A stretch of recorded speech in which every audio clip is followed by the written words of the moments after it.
first game of the season, first guest of the season. We are joined by our guest Alex. First of all, welcome to Let's Be Real. Hey man, always a pleasure. Nice to be here. It's pleasure is always ours. The first game for Xabi Alonso at the Bernabeu. What were your first thoughts on what you saw today? I think it's much too early to draw any conclusions. It was too early during the Club World Cup. It's too early now. He's had 15 days of pre-season with the players. There's obviously a lot of work to do. Some conclusions that I think we can still draw though. Very interesting. One or two things interesting. That Vinny got subbed off after an hour. I think we're seeing that there's no hesitation from Xabi Alonso when it comes to making big decisions, whether it's not picking players or taking players off. I think he has the authority and the backing to do exactly what he wants to do for the best of the team. Rodrigo, of course, not even making it off the bench, and the fact that you've got Brahim Diaz starting on the right wing, he goes off, Mastantuono comes on, and Rodrigo doesn't get a look in. Doesn't even want to play on the right anyway, wants to play on the left, of course, but doesn't play there either. That is very, very telling, I think. But in terms of, like I say, drawing kind of big sweeping conclusions about the way the team played, I don't think we can draw too many. It's kind of a pretty familiar scenario. A team comes to the Bernabeu, they sit deep, they defend, you've got to try and break them down. We've seen in the past this Madrid team maybe lack a little bit of invention or creativity in the middle of the park, and that's maybe still the case. They've opted not to bring in a central midfielder. I think Arda Güler can maybe be that guy.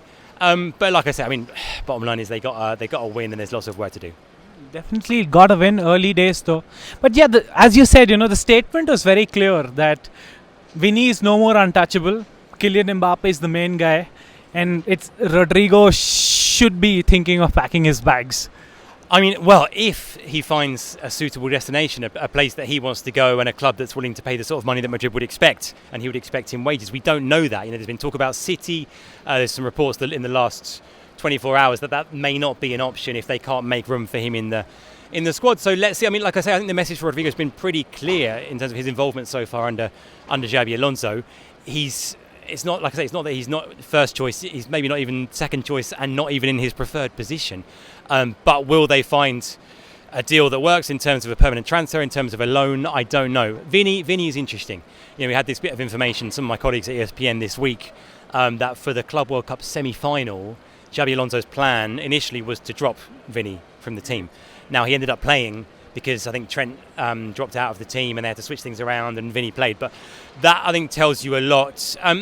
Vinny, again, for me today, looked quiet. I mean, he's not quite there, and I don't know if it's a form thing, a confidence thing, a fitness thing, a contract thing. Yeah, a contract thing. Of course, the contract is it's a live issue as well, and we've reported this week there's no progress there for the time being. Because they're too far apart in terms of the numbers, and at the moment they're sort of leaving it, and let's see what happens. So that's another one to watch, no question. Definitely. One good thing that we did see was the team was pressing more than what we saw last season, especially the front line, Mbappe, even Güler, and the fact that Tchouaméni and Fede Valverde were finally playing at their natural positions.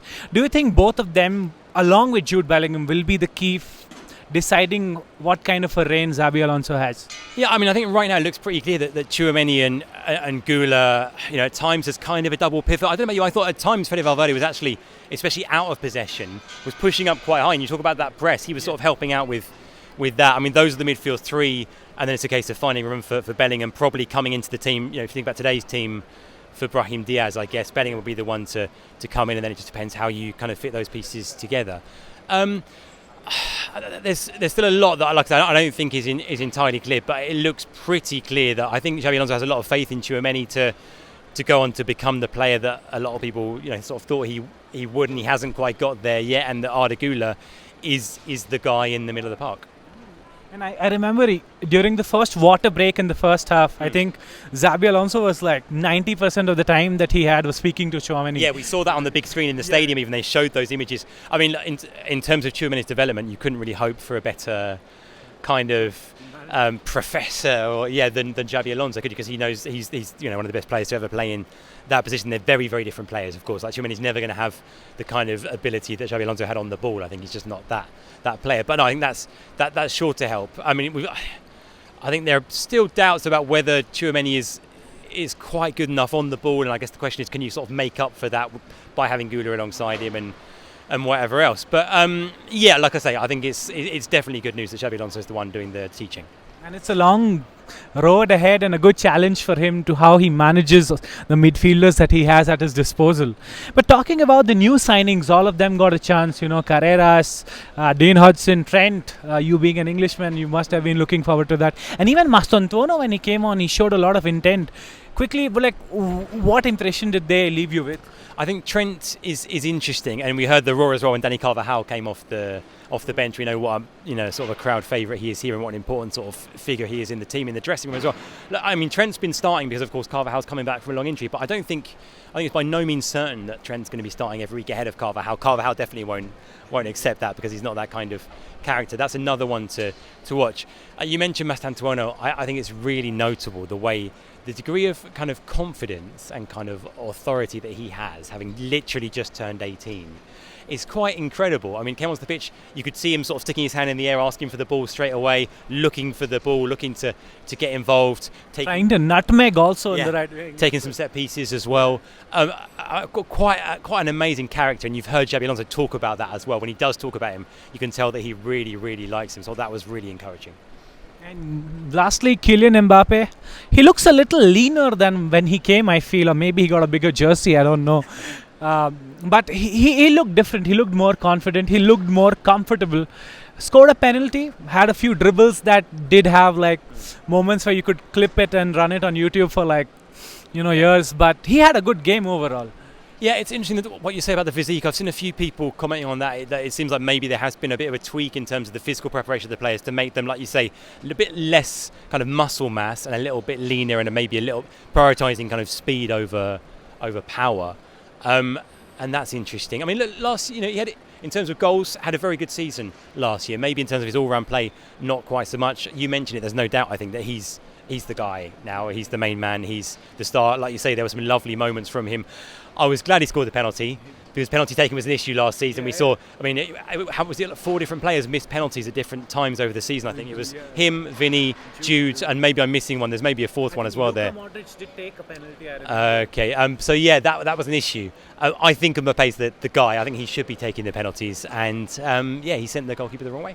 Definitely. And before you go, Alex, what's the biggest challenge that lies ahead for Xabi Alonso? Because replacing a manager like Carlo Ancelotti, not the easiest task. And it's also too early in Xabi Alonso's career. People say when you're ready. But he's here. He's an ex-player. There'll be comparisons with Zidane. 2 great players that I mentioned, coaches that I mentioned right now. Succeeding Carlo Ancelotti and expectations like Zidane, what would his biggest challenge be? I think if you look at last season, the biggest challenge, because in most games, Real Madrid are going to be fine because they almost always are. The big thing last year was the Clásicos. It was losing all 4 Clásicos. So the difference is going to go. Of course, you've got to be consistent and pick up points elsewhere, but the big challenge is going to be winning those Clásicos because last year, regardless of all the other games, if Madrid had won the league Clásicos, they would have finished ahead of Barcelona.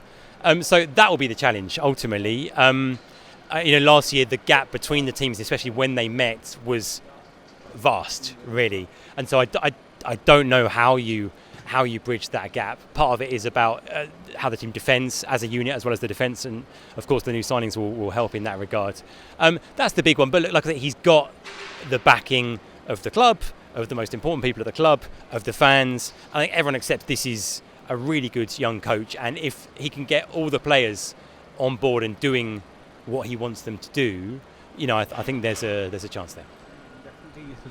Big challenge ahead. Hopefully he steps up and we achieves that he wants to, the things that he wants to.